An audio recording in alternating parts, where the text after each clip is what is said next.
Okay, welcome back. In this session, we're going to look at how do you treat, greet, seat, and then follow up with first-time guest. Okay, we probably won't get to all of that in this session, but we're going to take a pretty good chunk at it, and then we'll spend at least 2 sessions on first-time guest. Now, as we get into today's session, let me just remind you of our key verse for assimilation. It's from 2 Peter 3:18. It reads, "You must grow in the grace and knowledge of our Lord and Savior, Jesus Christ." And the truth is, for most people, that process of growing in Jesus Christ, of understanding who Jesus is, it starts when they come to church for the first time. So I don't know if you can remember in your own personal walk with God when you came to church for a first time.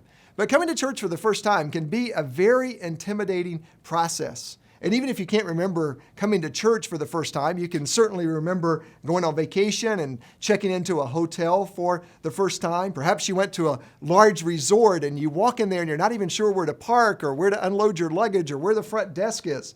This can be a very confusing and unsettling experience to go somewhere that you've never been for the first time.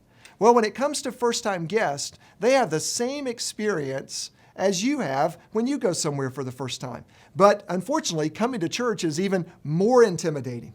You know, it's a very intimidating thing for someone who's never been to church to show up at a church for the first time. They don't know where to park. They don't know if they're going to be welcomed. They don't know if they're going to like the people. They don't know if they can trust you with their children, or they don't even know where to enter. And some of you have renovated your sanctuary so much that if they come in what looks like the main door, they actually walk into the choir loft. So this is something we really have to think about, that first-time guest experience. And you know, a lot of people will come to church for the first time, but it's a very difficult challenge to get them to return to church for a second time. But here's a startling statistic.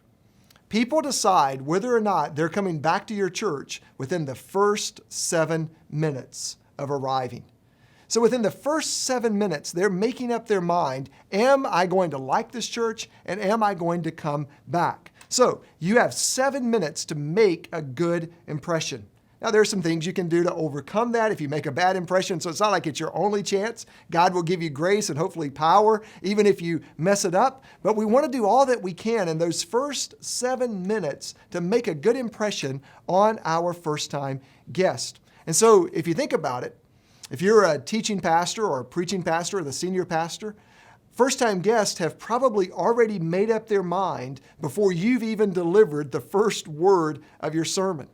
And contrary to what you may think, first-time guests often show up early. They're the early arrivers. It's your regular attenders that often show up late.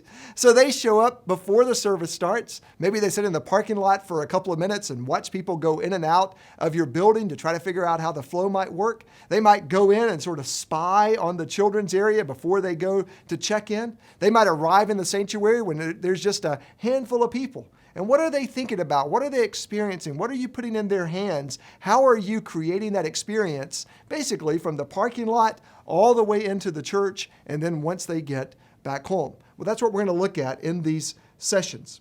When someone comes to your church for the first time, I want you to focus on 4 big areas. And so this session and the next session will be broken down into these 4 big areas. The first area that we're going to look at is what I call pre-service. Pre-service. This is the focus that I want you to have in your church before the service even starts. So you can kind of think of the pre-service area as the area of first contact. It's the time they arrive into your parking lot and they make it all the way into the pew. Or the way I like to think of that is from the street to the seat. So before the service even starts, you've got to get them from the street into the seat. Now, let me just put you in the mind of someone coming to church for the first time. So maybe you can think of someone who recently was a guest at your church. I almost said a visitor at your church. I'd have been cursing at you here in our second session. But think of someone who recently was a guest at your church for the first time. If you know them, maybe you can literally visualize them. Let's just take a family who lives down the street. Maybe it's a mom and a dad, and they've got 1 or 2 children. Or maybe more likely, it's a mom and a stepdad, and it's a mixed family, and he has a child from the first marriage, and they have a child together. But whatever the situation might be, on Saturday night, that family makes a bold decision to say, we're going to go to church tomorrow. And the kids say, church? What does that even mean? What time will we have to get up? We're going to miss Sunday morning television. Maybe dad's even a little reluctant, or maybe mom's a little reluctant, but somehow or another, this family makes a courageous decision, I would say led by the Spirit. Probably God is already working in their life through some tension, transition, or trouble that they're going through. And for the first time in a long time, or maybe for the first time since never, they are thinking about going to church. And so now on Sunday morning, they have all of these dreams about what that Sunday morning is going to be like. Maybe dad thinks, I'm going to get up early and cook pancakes for the entire family, and I'm going to make this a great Sunday morning, the best Sunday morning that we've ever had. And mom has dreams about how she's going to dress and how she's going to dress the children and how they're going to make it down to that church. Now, that's going on in the positive side of their mind. On the flip side, they're thinking, I wonder if we'll be welcomed.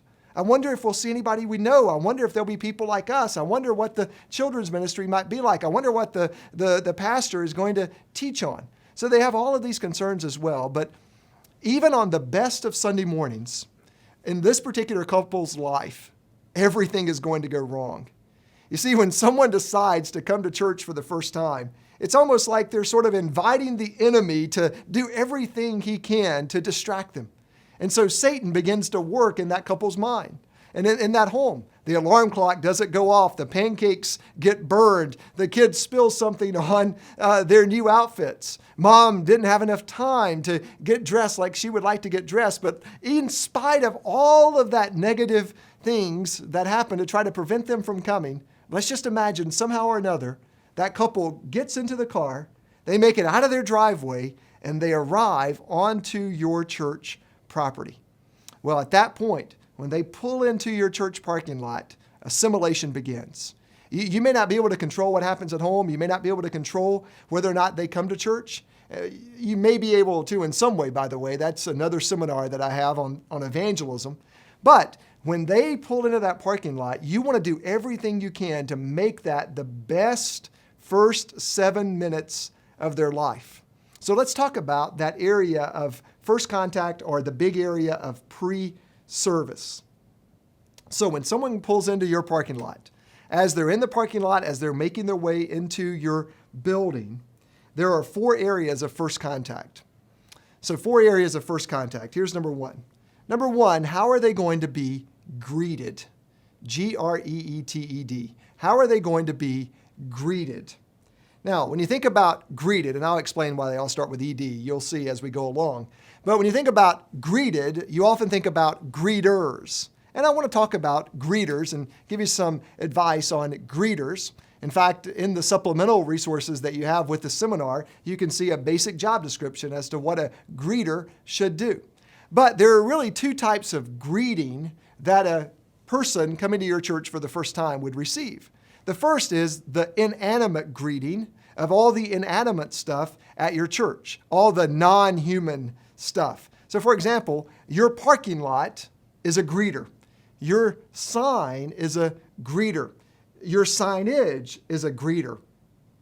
And so what is the physical environment of your church saying to the people who are attending for the first time? I mean, how does your sign look? How is the yard maintained? Is the parking lot clean? Are entry points clearly marked in your church? You know, it's very expensive, of course, to keep all of this stuff up to date. If you've got a large parking lot, that can be very expensive just to maintain that. So I'm not talking about perfection. Don't get me wrong. I'm talking about excellence. So let me give you my definition of excellence. Excellence is doing the best you can with what you've got. It's doing the best you can with what you've got. You know, maybe you're a church that's been struggling for a long time, and the parking lot, it needs a lot of repair.